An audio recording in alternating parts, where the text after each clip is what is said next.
Rachael Ray is a celebrity, and not just to foodies, but her story doesn't start with her first television appearance. Her career spans decades, and it all started in her mother's kitchen. Here's a look at the stunning way Rachael Ray has transformed over the decades.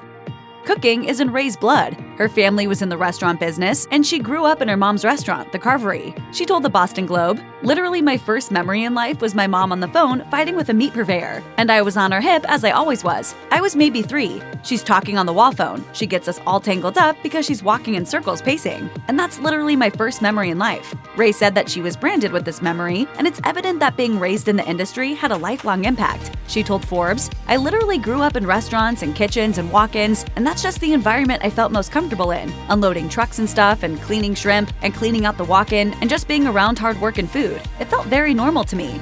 Fans all over the globe adore the upbeat Ray, but the TV personality is no stranger to criticism. Having some haters is inevitable when you've reached the level of fame and success that Ray has. But she had an even earlier experience with being disliked. Ray told Good Morning America about being bullied in school for her stinky lunch of sardines and onions on bread with olive oil. While it was a difficult time for her, Ray revealed that her grandfather gave her some excellent advice that stuck with her for the rest of her life. She shared, "He made me count my fingers, and he made me count my toes, and he knocked on my skull, and his point was, if you have 10 fingers, 10 toes, and you still have a brain in your head, you have absolutely no reason to be crying."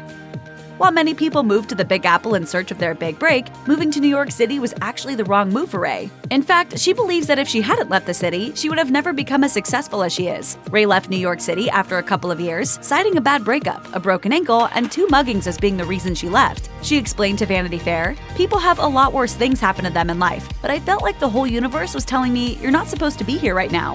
Ray ended up moving back to upstate New York. She told the Boston Globe, "Had I not moved back upstate to the Adirondacks, I never would have been on Food Network or had a TV show or any of that stuff. I learned you have to work harder than anybody else and be grateful for it. And you have to understand that sometimes the universe is showing you something, even when something terrible happens." Even though we tend to think of her as a TV chef, Ray wasn't originally on TV. She broke into the industry with her cookbooks. After leaving New York, she began teaching cooking classes. It was there that she came up with the idea for her first cookbook, a collection of 30-minute meals based on the classes she was teaching. According to the Washington Post, Ray convinced Lake Isle Press to publish that first cookbook, which was released in 1998, and the rest is history.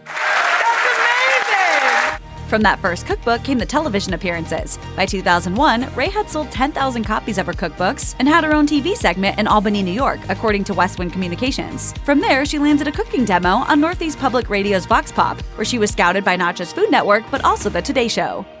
In March 2001, The Today Show desperately needed someone on the show. Guests had canceled because of a snowstorm, but Ray was undaunted, as Good Housekeeping reported. She drove 9 hours through a blizzard in a journey that would have normally taken 4 hours. And her hard work paid off. That segment on The Today Show marked a turning point in Ray's career. A Food Network contract followed, as did more cookbooks and a talk show. Today, Ray is a household name, and it's all due to her incredible work ethic and the fact that she follows her instincts. Fellow food personality Guy Fieri told Good Housekeeping, "She started out doing demos in stores, then landed one show, which turned into 2, and then it just blew up. Once you meet her, you understand just what a powerhouse she is. This isn't a coincidental opportunity. She was destined for this." Ray has been happily married to John Cusimano since 2005, but she hasn't allowed her personal life to get in the way of her career. This doesn't mean she doesn't love her husband, though, and she's honest with Cusimano about how she approaches their relationship. She told People magazine in 2007, "I can't give a man an enormous amount of attention, and John is totally down with that. When men I have dated over the years whined about, 'Oh, you make no time for me. See ya,' I just dump them. I don't need that pressure in my life."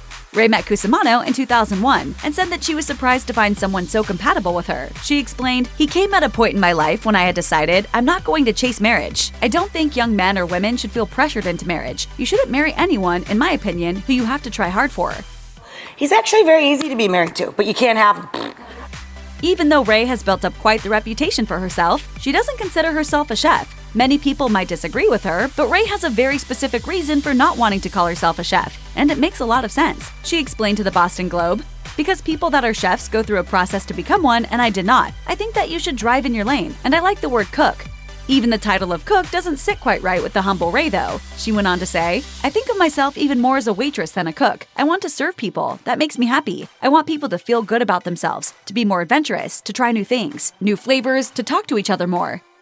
Ray's commitment to her work is a reason that she and her husband chose not to have children. Even though she has been able to make room in her life for a partner, Ray doesn't feel like she is able to dedicate time to having a child. She told People magazine in 2007, "I don't have time. I work too much to be an appropriate parent. I feel like a bad mom to my dog some days because I'm just not here enough. I just feel like I would do a bad job if I actually took the time to literally give birth to a kid right now and try and juggle everything I'm doing." Years later, it looks like Ray hasn't changed her stance on having children. She did, however, have a dog, a pit bull named Isabu, who sadly passed away in 2020. She's since adopted another dog, Bella Booblu. It's safe to say that Ray is rich, but just how rich is she? Her decades-long career has amassed her a huge following and a huge bank account, but even Ray herself doesn't know just how large her net worth is. According to the New York Times, there are reports that Ray's fortune surpasses $60 million, but Ray was unable to confirm that number in a 2018 interview. She said, "I have no idea if there's $4 in my pocket or $400. I never ask about it. That's why I have bankers." Ray doesn't just not know how much money she has, but she also doesn't care. To Ray, money is just a byproduct of doing what she loves to do. She explained, "I don't want to know anything at all about what I've got or what I don't. It's never motivated me. It never will."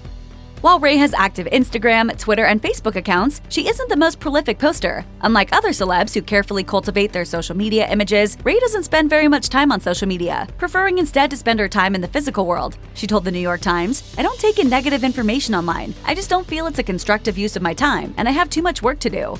Perhaps even more surprising than Ray's relative quietness on social media is that she doesn't have as many followers as you'd think for such a famous celebrity. On Instagram, for example, Ray's follower count is just 1 million, although she has more than 4 million on Twitter. Her lack of followers may be, however, simply due to the fact that Ray doesn't prioritize social media. Even though she's a world-famous celebrity, some things never change for Ray. She could most certainly hire someone to cook for her, but she still chooses to cook dinner every night at home. It seems that she and her husband can be homebodies, at least when it comes to eating. She told Forbes, "I cook whatever my husband and I are in the mood to eat, but I prefer to be at home than any place else. And it depends on how much time we have. If I'm coming home at 8:30 or so, we're probably having pasta of some sort, but we do prefer to eat in rather than takeout." Get in there, honey. This is a Tuesday at our house. That being said, Ray and her husband do enjoy the occasional takeout pizza. Ray isn't your ordinary celebrity. At heart, she's still a small-town girl, and she refuses to buy into the celebrity lifestyle. As the granddaughter of an immigrant, Ray is still in awe of her own success. In her interview with Forbes, she said, "It really is remarkable that in this country, in just 2 generations, you can go from walking off a boat to being on television and having a successful brand. It's amazing. It really is." Ray still refuses to live in the city in spite of her success. She lives in the Adirondacks and is content there. She went on to say, "I love New York, and I love that I get to have a taste of that world as well, the city life. But I am from a small town, and this is where I grew up. I'm comfortable here because this is where I come from." So, I mean, the whole region, I grew up there, so I'm biased, but wow, is it fabulous.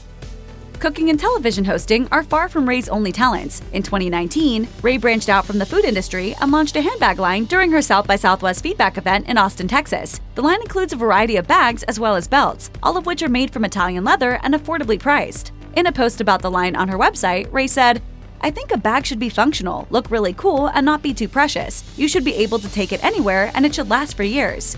The line is called Con Valore, which means with valor. Ray explained the name of the line, saying, "To me, that means living with gusto." The brand was launched on a new e-commerce site, We Are Moxie Made. Ray said she created the site as, in her words, a place that celebrates the work of women and empowers female artists. Check out one of our newest videos right here. Plus, even more list videos about your favorite stuff are coming soon. Subscribe to our YouTube channel and hit the bell so you don't miss a single one.